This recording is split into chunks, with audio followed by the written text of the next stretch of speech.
how can we as a society help people who've been affected by trauma. Remember that 70%, so it's 70% helping 70%. So all of us have been affected by trauma in one way or another. The best way to support somebody who has been affected by trauma is so simple, and it's within your reach, and it's to listen. And not to listen to respond, to just listen.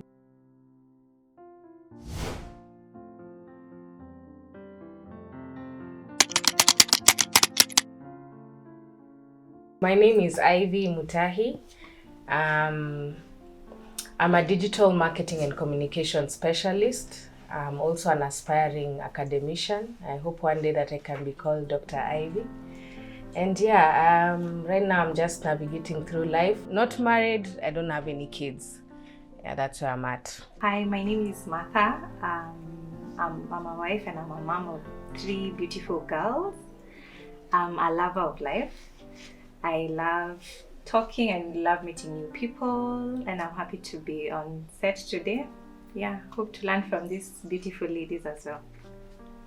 Hi, my name is Wamboi Shumari. I'm a digital strategist by profession, and I am single, not married. No, I don't have any kids, and I'm looking forward to the conversation. Hi, my name is Vivian Minor.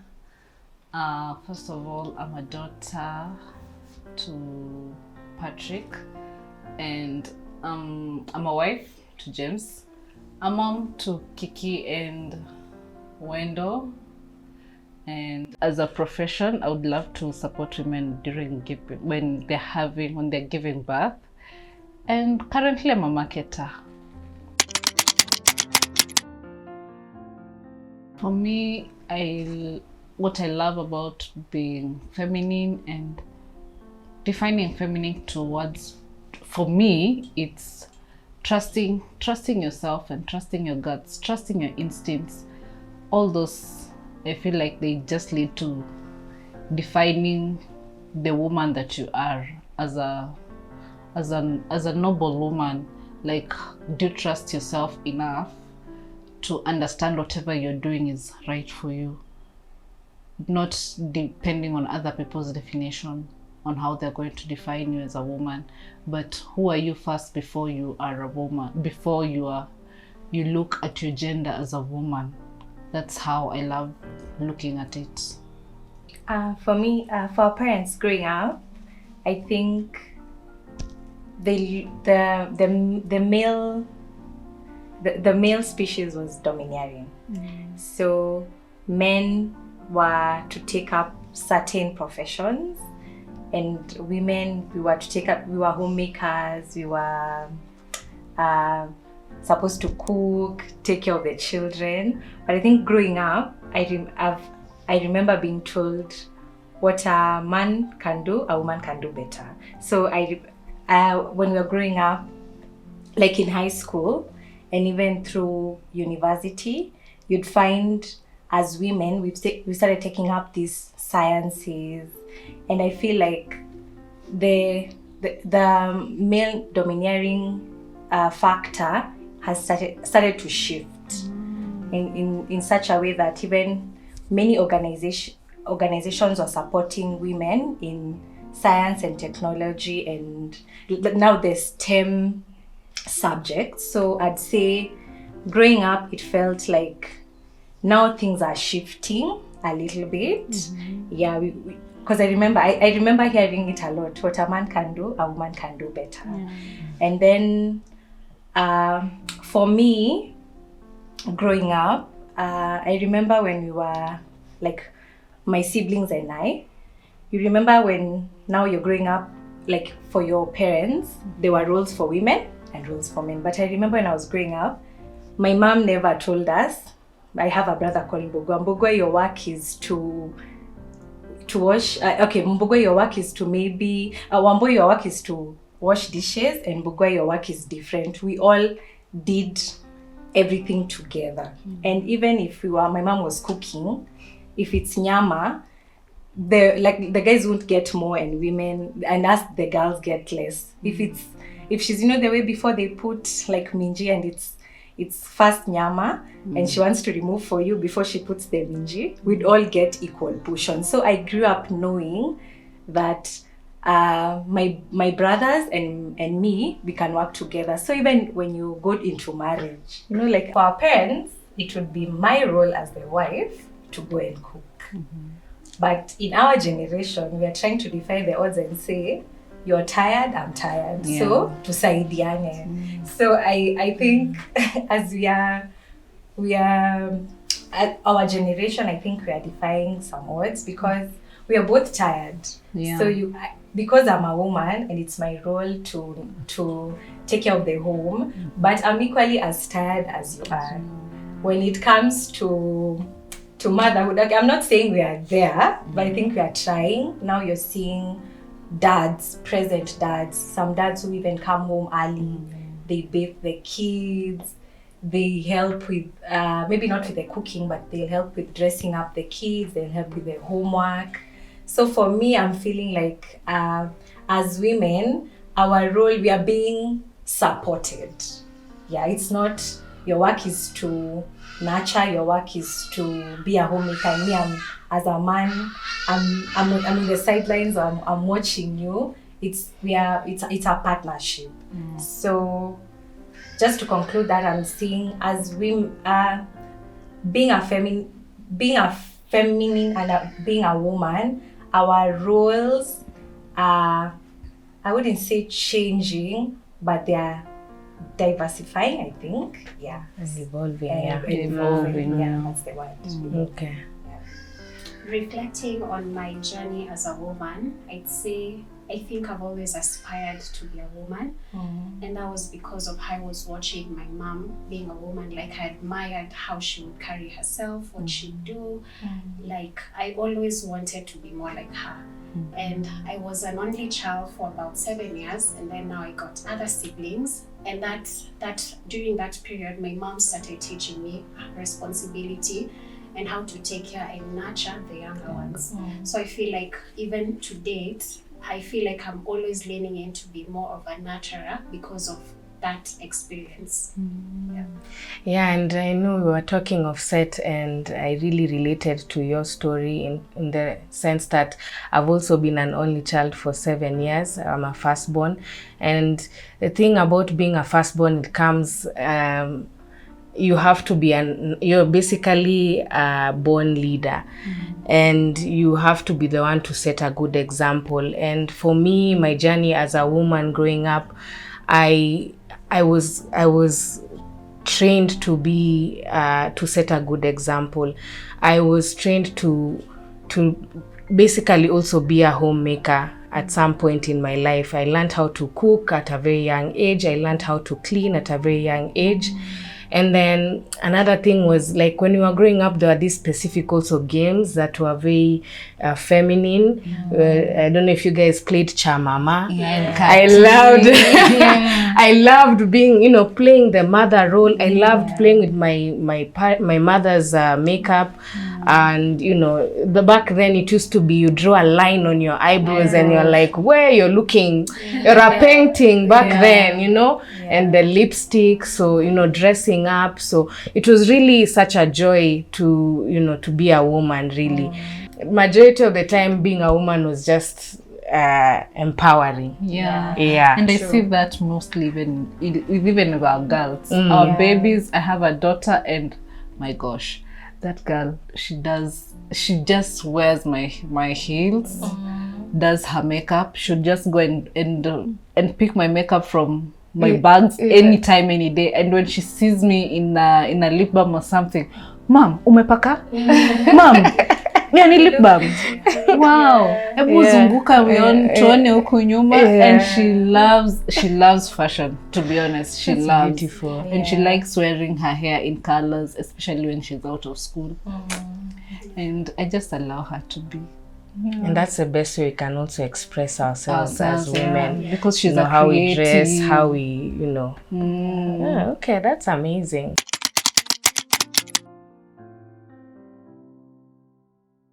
For me, I would say I normally empower my baby girl. If she wants to cook, I would help her to prepare and try to nurture her in, and try to show her how to beat an egg, if she wants to cook an egg, if she wants to make juices. I'm there to help her with peeling, but she's the one to put on the blender and hold the cups, and also serve her brother or even the friends. And I really love seeing her playing with mud. I enjoy that. I normally provide her with mud, and she would play chamama baking with mud and all that. And I just love seeing her doing that. Awesome. For me, I believe womanhood, shaping, especially a child, you need to show them how to express themselves, not only in the home, but also in the workplace. And by that, I mean trying to tap into their different creative, creativity, and also teaching them. Remember, we did grow up, at least with at a time when STEM was being introduced, but it was still not ideal for a woman to become an engineer. It was still, it was very, it was basically not a job that a woman can do. So I feel like the way we teach our kids now, I mean, I might not have kids right now, but the way I teach my nieces and nephews is, you can do and you can become whoever you want to be. And so we explore the creativity aspect, because also the creativity aspect was not really tapped into during our time. We were just told, you go to school and become a doctor, you go to school and become an accountant. Now we can explore other options. We can explore becoming a film director, we can explore becoming a painter, because even when you look at back then, painters was not, even becoming an instrumentalist was mostly for the men. You will not find the world's famous painter was a woman. There's just so many things that were not belong to us, but now we are taking control. Now we're in an era where we are proud to take over also those jobs that are considered manly, quote unquote. So that's my perspective. For me, I think I have 3 daughters, so I affirm them. I remind them that they are bold, they are beautiful, and they are enough. I think growing up, we were not told, I love you. Like, even if your dad tells you I love you, it's not the norm, or even to hug them. So I affirm them. And as you've said, I agree with you. I also remind them that they can. You remember the song that goes like, you can do the undoable, think the unforeseeable. You can become whatever you want to be if you believe in yourself. So I affirm them every day. Yeah, and I try to be, you see, the things like our parents never told us, like you spending time with them, like allowing them, like to nurture their talents. For example, if they love swimming, you make time to take them to that class and to affirm them and to tell them that they can be what they believe. Amazing. I'd say an experience that I learned from my mom that I'd want to pass on to my children was that she was always giving room for us to make mistakes. For instance, when I wanted to learn how to cook, I wouldn't want her to be there controlling me. So she'd let me cook, make the mess, and then she'd be like, it's okay, tutakula tu venye iko. So I remember my first time making chapati, she had left me alone in the kitchen. And then she told me, sawa utapika, we'll see how they turn out. And they were so hard. But they still ate them, and my mom kept telling me, they're nice, so next time this is what you'll do. So I feel like that's one of the ways she showed me that there's room for mistakes, but it's also okay to, grow on, build up on your mistakes and become better. So I think that's one thing I want to teach my daughter or sons in the future. And also trusting them and trusting their instincts. Like, you can just trust them with whatever. If it's whatever they would love to play with. If it's a toy and well that toy imevunjika mahali, so it can, but you can just trust them to play with it, and then whenever they are less interested with it, now take it away and you give them something safer to play with. I like your point, because as moms, sometimes we are too tired. You want your house to look a certain way, so you don't want, because as you said, there's learning in the mess. Yeah. We don't want the mess. We Yeah. want a house that looks a certain way, things to work a certain way, so we don't allow them to experiment. So I think that's a really beautiful point.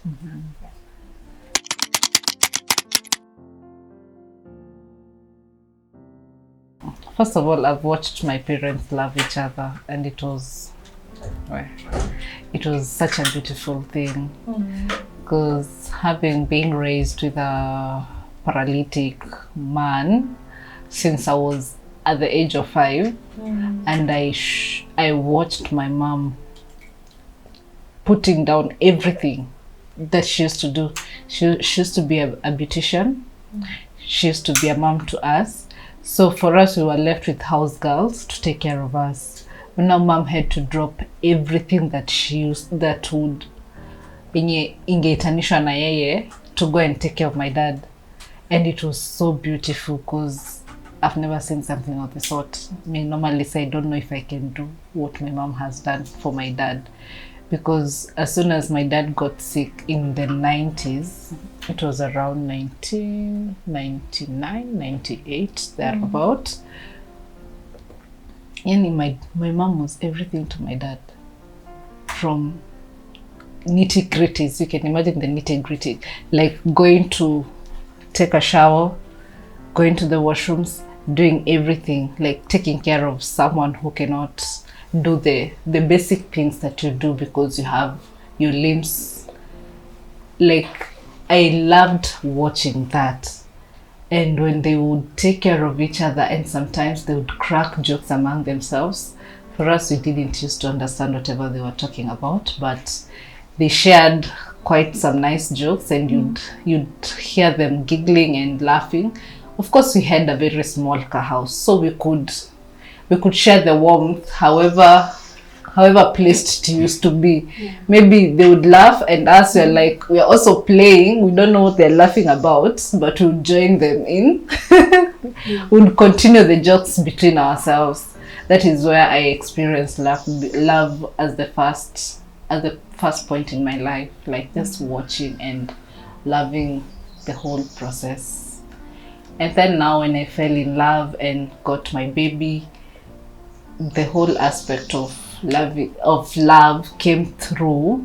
And that's why I think I named my first daughter Wendo, because I think I've been just watching love blossom in each and every corner of my life.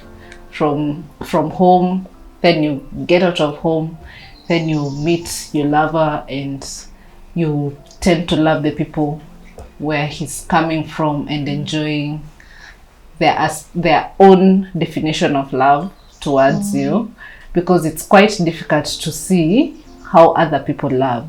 But if you're keen, you're gonna get it. You're gonna say, okay, by the way, that person has loved me the way he knows how to. That is his definition or her definition of love. Yeah, and I loved all that. That is quite amazing. Yeah. Wow. So beautiful. Yeah.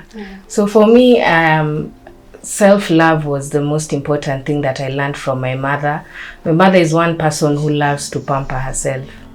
She will take herself for a massage. She'll go on holiday by herself. You know, she'll take care of her health, how her skin looks like. So from let's say from like 16 going onwards, she started training me about how to take care of myself. Buy certain products, use sunscreen, use collagen products. So and the thing is, it's not about also, because people ask me, oh, you have such amazing skin. It's not mostly it's genes, but at the same time also just taking care of your skin from an early age, because later on is when you're going to be seeing the wrinkles and wondering what happened. So she told me that, from the onset, when you're in your 20s, look after yourself. And that's one thing I have taken up. I definitely look at the products I use. I ensure I drink water and mind my business. Preach. Did she tell you to also take supplements? Yeah, she did tell me to take supplements and all of that. And I find myself even like on day to day I treat myself. I'm like, usipojipenda utapendwa na nani? Like me, I take myself on like dates, you know, I go on holiday. If I need to, I'll buy the most expensive products. Then people will ask me, oh, where's the money to go out? I'm like, well, I have money for myself, but not money for the things that you want us to do. So yeah, self-love is really important, because for you to be able to love others, you need to first start by loving yourself and taking care of yourself, health-wise, physically, mentally, emotionally, and all of that. So yes. Okay, for me, I experienced love, like Vivian said, first from parents, watching them how they always used to support each other, even though, you know, sometimes you can see there are challenges, but you can see how united they are. And, you know, if my dad is away for work, my dad used to travel a lot for work, my mom would never sleep without calling to check on my dad. Or she'd tell us, pigeni dad muulize ako wapi, ako aje. Like, she always taught us to check up on each other. So I feel like that was the first experience with love. The other one that's also very instrumental to me is my friendships. I am very blessed to have a group of wonderful female friends who we ground each other, not only in daily life activities, but also spiritually. I love that even we pray together, we go to church together, like we do so many activities that also bring us closer to God. And I feel like also my relationship with God is also very instrumental. Like it's shown me love in a deeper way, because I read somewhere that says that you don't know how much God is in love with you. Like if you knew, you would shed tears just to experience just how much He loves you. So that also pours down to, like, you know, self-love and taking care of yourself. Like you said, I'm also very into self-care and skincare. And I feel like that's one of the passion that I love doing it. Like every day, every night, I look forward to doing skincare, because it's such a warm activity. Yeah. A woman who has been instrumental, there's my mom, but I'll specifically speak about my mom-in-law. She's a great woman, and she's journeyed with me through marriage, because marriage is the one institution that you get a certificate before without experience. So she's been instrumental in giving me nuggets of wisdom. I think I'll share one on finances. She always says that you should spend sparingly, save regularly, and invest wisely. And in marriage, she's always told me that, you know, you always say, these are our children, this is our house, but you only say, this is my husband. So that take care of it.